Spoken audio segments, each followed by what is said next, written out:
Você pode eliminar o mosquito Aedes assim, assim e agora assim.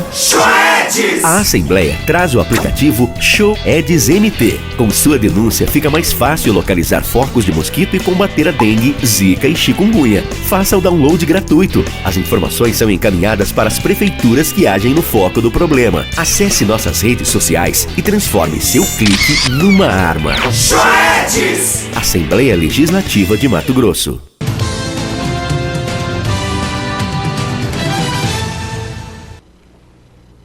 Olá, estamos começando mais uma entrevista aqui no RDTV, né? E hoje o assunto é bastante sério, delicado e que carece aí de mãos fortes e mudanças também no Código Penal brasileiro. Nós estamos aqui com a doutora Ana Cristina da Silva Mendes, titular da primeira vara especializada de violência doméstica e familiar contra a mulher. E nós vamos falar um pouquinho sobre esse assunto, que é um tema bastante amplo e que atinge aí toda a sociedade. Seja bem-vinda, doutora, ao RDTV. Muito obrigada, Patrícia. Obrigada àqueles que assistem ao RDTV. Doutora, quando a gente fala em violência contra a mulher, né? As pessoas já pensam em olho roxo, às vezes a mulher quebrada, né? Enfim. Mas a violência doméstica, ela é muito maior do que isso, né? A gente está falando de um cenário que começa muitas vezes sem violência física, né? Uhum. A questão da violência contra a mulher é algo muito, assim, muito sutil por diversas vezes, né? A gente sabe que a violência psicológica, por exemplo, ela não tira sangue, mas ela mata a alma, né? Ela consegue destruir a autoestima da mulher, ela consegue destruir o ambiente de paz. Nesse conceito de família, nesse conceito de casa, nesse conceito de vida mesmo, nós sabemos que a casa é um lugar seguro, é o seu abrigo, é o seu porto seguro. Agora você imagine que essa casa vira um lugar de pavor, de terror noturno, de terror diurno, né, de terror de final de semana, em razão da bebida. Então, por tudo isso, a gente sabe que a violência contra a mulher não é só o olho roxo, não é só o braço quebrado, a facada, o tiro, não. É, sobretudo, qualquer forma de violência que tire da mulher a paz, que reduza a sua autoestima, a sua vontade de viver, de batalhar, de estar no lar. Tudo aquilo que tira isso, seguramente é violência doméstica. Uhum. A senhora está aí há 30 anos no judiciário, né? 17 destes na magistratura e 8 dentro desse ambiente, que é um ambiente assim, muito dolorido, né? E que ainda é eneivado assim, sobre um preconceito muito grande contra as mulheres, né? A gente percebe que muita gente fala, mas não adianta fazer nada, a polícia não adianta ir lá porque ela vai voltar a ser agredida. Eu queria a sua opinião assim, em relação a essa questão assim, que a mulher muitas vezes ela fica ali quase que presa, né, a uma situação por anos, por vergonha, ou seja, não sei, por uma questão cultural. Por dependência emocional ou financeira, né, doutora? A senhora observa isso no dia a dia? Sim, a questão que leva uma mulher, o que leva uma mulher a se manter, né, dentro de um relacionamento tão doentio, junto com uma pessoa que trata, que a subjuga dessa maneira, nessa subserviência terrível. O que leva a isso? Às vezes o medo, né?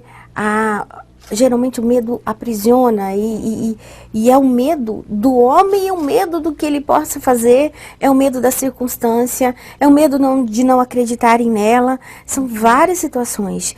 Além do que, nós temos a dependência emocional, né? Aquele homem que passa a vida inteira dizendo para aquela mulher, se você largar de mim, você não vai ser nada. Com 3 filhos, você não estudou, você não trabalhou, você não tem nada. O que você vai ser na vida? Aqueles que viram anjinho depois, né? Olha, eu tô arrependido, não vou mais fazer mas isso. O que ele faz, né? O que ele já fez? Então, essa mulher, quando ela vem realmente para denunciar, é como se ela estivesse ali, ó, naquele afogamento e subisse para pegar um fôlego de vida ali, um arzinho para ela respirar. Mas a vida de subserviência, ela vem, olha, há anos ali, e tudo aquilo a impede de ter força. Sabe, a quantidade, os filhos, a pressão familiar, às vezes a família, a parentela não conhece aquele homem agressor, conhece um homem bom e a julgam o tempo todo, diz, essa é uma ingrata. A gente viu um caso recentemente de uma mulher que ficou em cativeiro, que a família não sabia, né, que foi um caso que... São situações que a família não conhece, né? Não conhece hipótese alguma. Então, o que a família pensa na hora que ela deixa o esposo, né? E às vezes com filhos pequenos, etc. O que a família pensa? Ah, você é ingrata, fulano é bom, você que você quer? Você não quer nada, onde já se viu marido bom. Mas ninguém vive com aquele homem, dorme com ele, acorda com ele.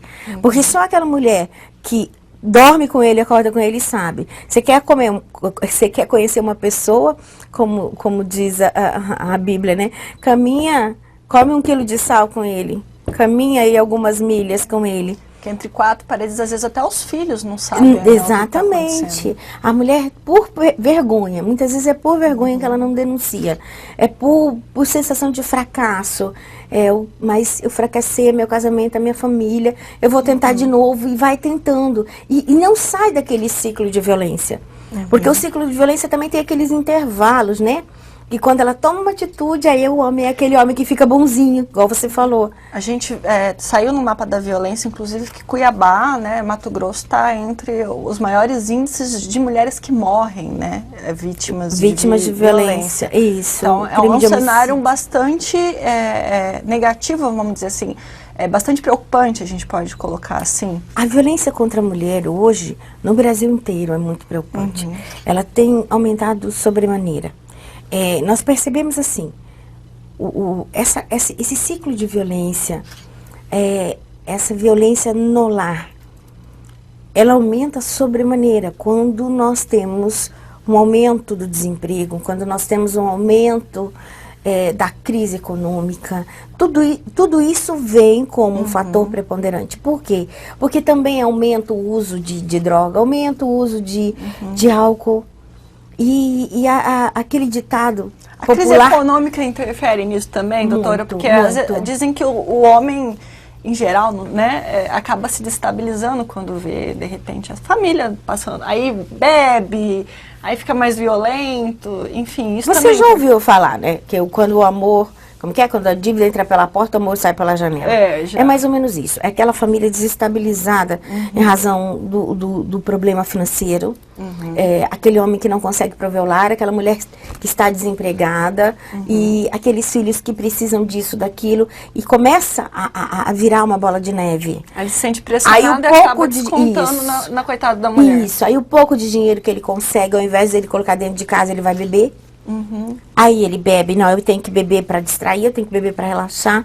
Então, assim, tudo isso acaba gerando um aumento de violência. A crise aumenta a violência urbana, de um modo geral? Sim. Hoje os crimes de trânsito aumentaram sobremaneira, porque as pessoas estão com um nível de estresse altíssimo e acabam descontando isso no dia a dia. E aí eu queria assim, uma opinião da senhora em relação, olhando para o sistema, né? Porque a senhora vê isso todo dia, então assim, quais seriam as saídas?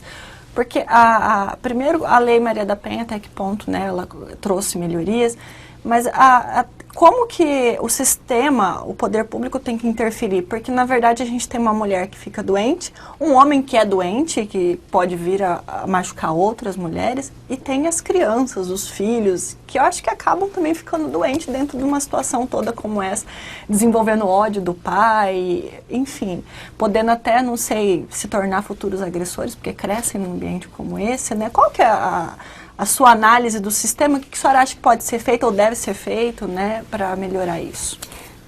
O agressor doméstico, ele precisa ser entendido não como um bandido comum, não como uma pessoa que vive da criminalidade, né, como aquele que rouba, que furta, que comete latrocínio, que comete homicídio, não. Ele é alguém que tem um problema sério com aqueles que estão ao seu redor, do seio familiar. Então, por conta disso, A gente sabe que a violência doméstica, ela adoece a família inteira, né? E além disso, eu preciso tratar aquele agressor doméstico, senão ele só vai trocar de vítima. Aquela mulher consegue se libertar dele, largar dele, mas a próxima vai apanhar dele. Por quê? Porque eu não tratei isso. Ah, mas de onde vem isso? As pesquisas, né, os estudos ensinam e mostram que muitos dos agressores, aliás, um percentual altíssimo, quase que 90% dos agressores domésticos, eles já foram participantes, né, de um lar cuja violência também já existia, de uma família desestruturada. Então, o que a gente observa? O menino, se eu vejo a violência, eu replico a violência. Meu pai batia na minha mãe aceitava. Então, eu bato na minha mulher tem que aceitar. É normal. É normal bater. A menina, a minha mãe apanhava do meu pai e ficou com ele. Eu tenho que apanhar, eu vou apanhar do meu marido e vou ficar com ele também. Isso é um ciclo de violência. Aquela cultura de que a mulher é um objeto. Isso, é um objeto, ela tem que submeter, ela é minha, né? No início, da aplicação da Lei Maria da Penha, eu me lembro quando eu comecei a atuar nas áreas de violência, em visitas no CRC, alguns presos diziam assim, o que eu fiz? Eu não matei, eu não sou bandido, eu não matei, não roubei. Eu bati na minha mulher, como se aquilo fosse parte do que eu tenho esse direito. Doutora, e assim, do ponto de vista, como que a justiça pode ajudar essa mulher até a ficar viva, né? A gente ouve falar do botão do pânico, né?